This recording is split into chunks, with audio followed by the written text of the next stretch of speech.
Hello everyone, Richter here, and today we have another update on the Iris builds. First of all, let me show you what the mapping looks like at the moment. We're on T8, which is pretty good for the time frame, I think, because we can actually make some money here.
Alright, now that we're out of the map, let's go into what I've been doing to get here. First of all, we got a Fiend Crown. I bought one, then I dropped another one, which had much better rolls, so I kept that one instead. Right now, this has perfect crit damage roll, and which is pretty much the only thing that you need out of this item. The seal mana is good, but I have mana to spare. I don't really know what to do with it because they changed the setup so much. We cannot use imbues, so there's nothing at 20% that we can reserve. I cannot reserve another Magus, and the other defensive auras are like 50%, so you're kind of in a limbo where you get to 50% auras and then you have mana to spare until you actually get enough for another 50%, which is an insane amount. At least for me, that I don't want to go low life with this character this time around. So it is what it is. So we have the Fiend Crown, still using the latest tiers. Then one of the first things, so this I have upgraded a little bit while being in T8, but I'll tell you the things that I changed to be able to actually start doing it is I had a Void Environment. I bought the Friend Nemesis.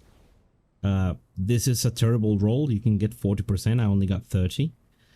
So if you get a better roll, it will be even easier for you. I got a level 86 wand. The wand is because here you can get +1 skill levels, unlike the minion ones, the minion rods, which you have to wait until level 100 to get plus levels. So I switched to wands. Naturally, since we're using a wand, you have to go isomorphic arms, so that yeah, you lose -2 and you lose the growth. That is, but instead you gain 30% additional damage, and you're passing all the base damage modifiers from the wand to the minion. So it kind of evens off. It kind of even becomes better to have the wand instead. And this one I added some dream crafting as well to it. The gloves, these are just armor gloves with again dream crafting and just tier 2 affixes. So most of these are tier 2 affix pieces. And I also bought a level 86 rod. This one I already had crafted. Yeah, I pretty much had all of these before I started doing the T8s. For reference, for dummy reference, remember that the damage of this is kind of not accurate. Very, very inaccurate in the dummy, because of the ramp and because of the overlaps that the pillars give. But that is around that, right? It's like 400, sometimes 500, sometimes 300. So that is what you can expect, right? If you have more consistent damage, you have 500 consistent, you can absolutely do it. So those are the pieces. The belt, this is 86. I'm going to go a pure life build. I'm not gonna go low life. I'm not gonna go energy shield. That is because I want to use life source. I don't know if you've seen the little tigers that wreck you from the league mechanic, but basically with life source I'm able to sustain. I was for a short time using actually in the previous video I forgot to go over the passive tree, so I'm gonna do that immediately so I don't forget. So I'm gonna hover. Well, I don't have to hover because it's full screen, but this is what I've got from this one. Orders, brief, self-explanatory, and isomorphic arms instead of mighty guard for now. I will once I get my pedigree, I will pick whatever I don't have in the pedigree. So if I get isomorphic in the pedigree, I pick mighty guard and so on and so forth. Right, here the most important things is that you want the skill level.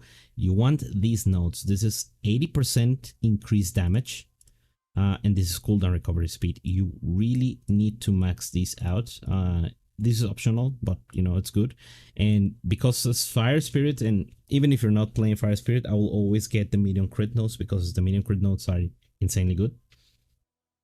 And this is just because I like movement speed and I like my recovery, but you could argue that these points are better spent somewhere. This is just for comfort for me. In Alchemist, you have the option for Empower. Empower is not good with this setup. It might be good if we do like a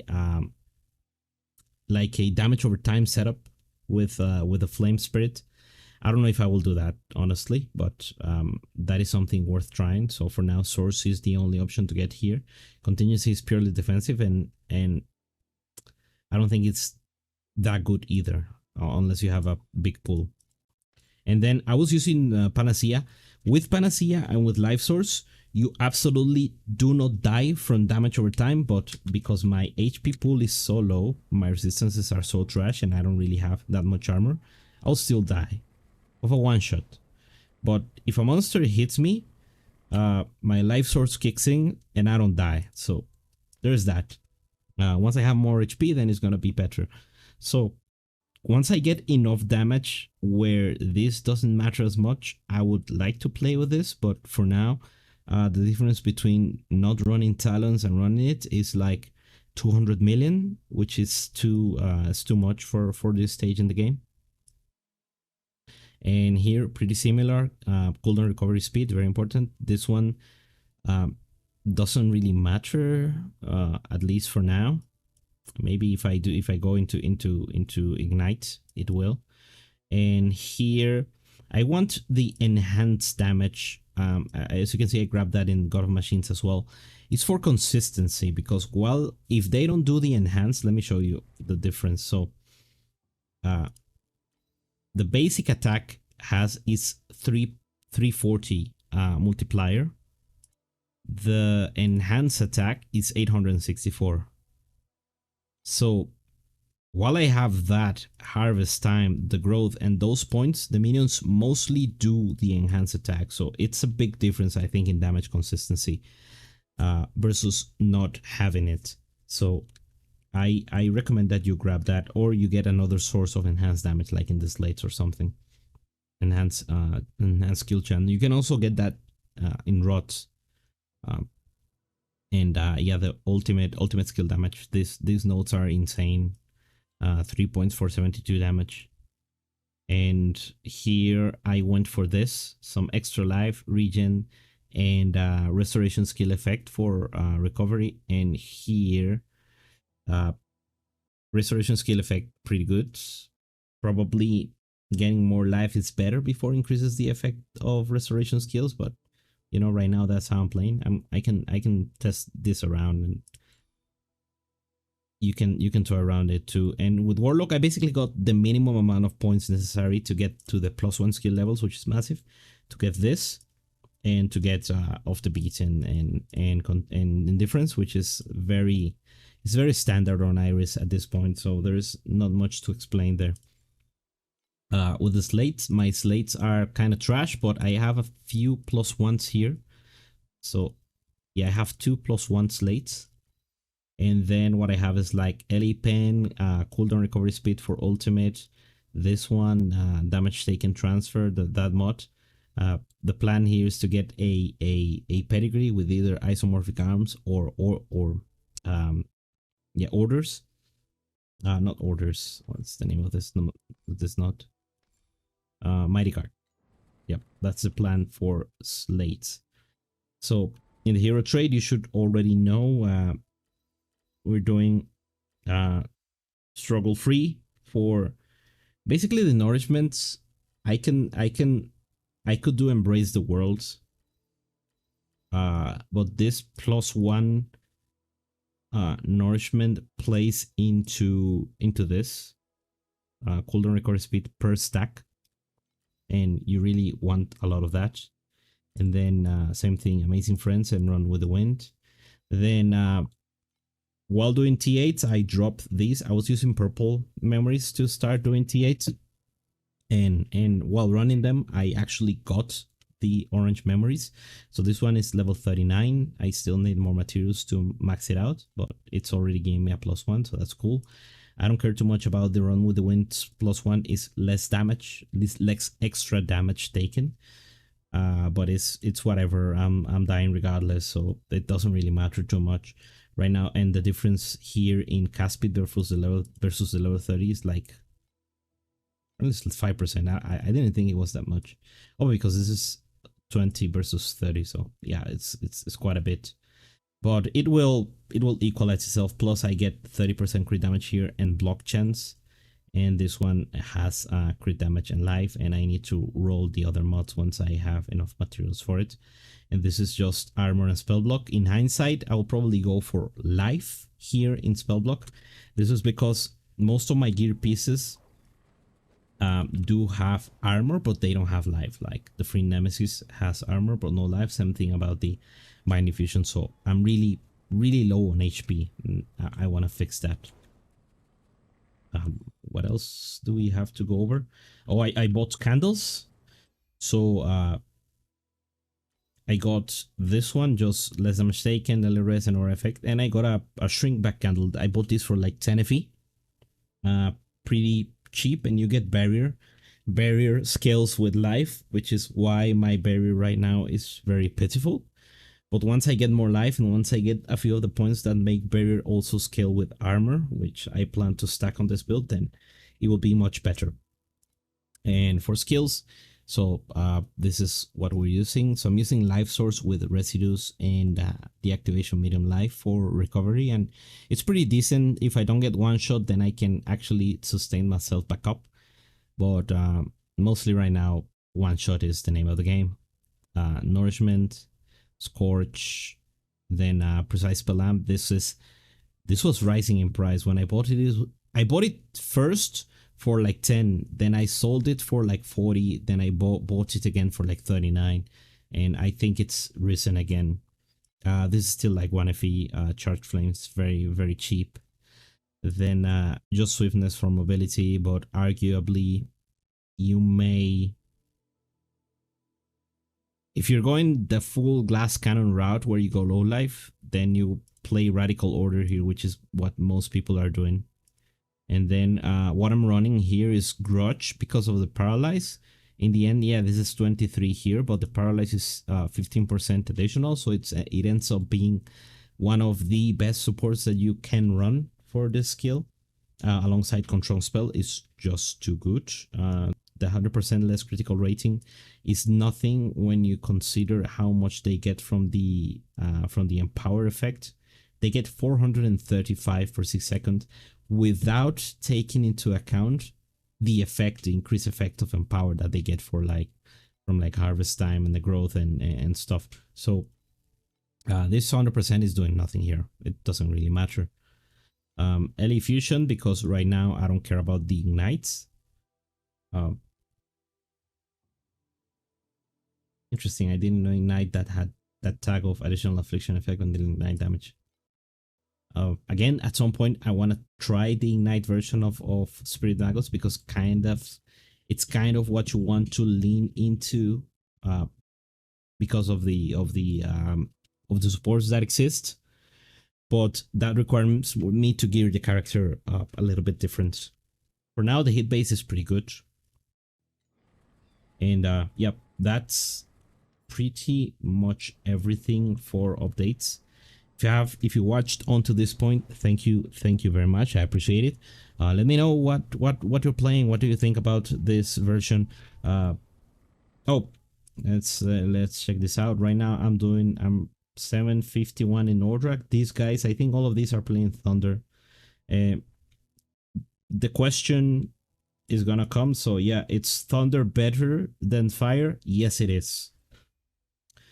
For the most part, I played Thunder briefly, and I think it's gonna be both easier. It has like an easier time getting to a decent point, and I think it has more avenues to scale, especially because of the new 200 weapon mods that you can get an insane amount of base attack damage, and then you pair that up with everything else that you can get on 200 weapons, like multi-strike chance, which doesn't really work for the ultimate, but it works for the enhanced attack.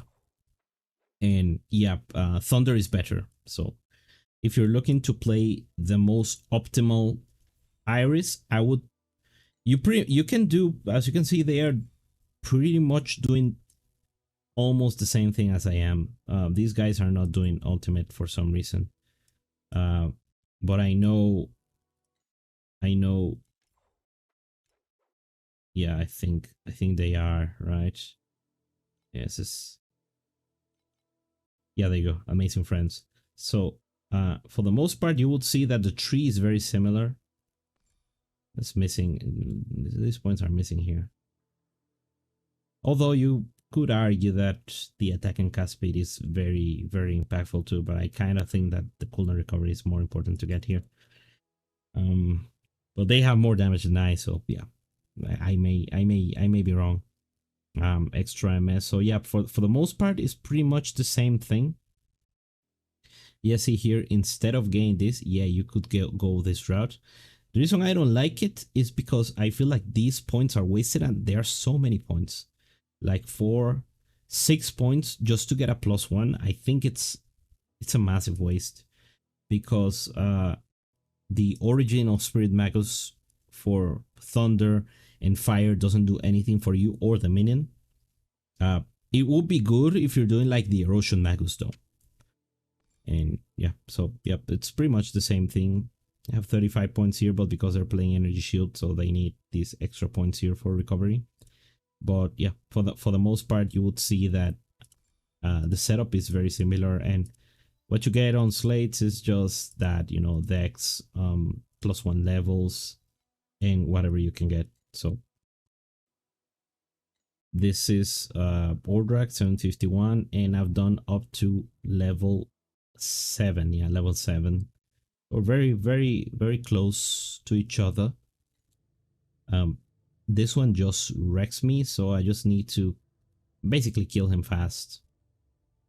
All right, enough rambling. Thank you very much for watching, and have a great day. And I'll be posting another update tomorrow, where hopefully I'm not dying so much in T8, and maybe I have killed Traveler. Maybe, I don't think I will, but maybe.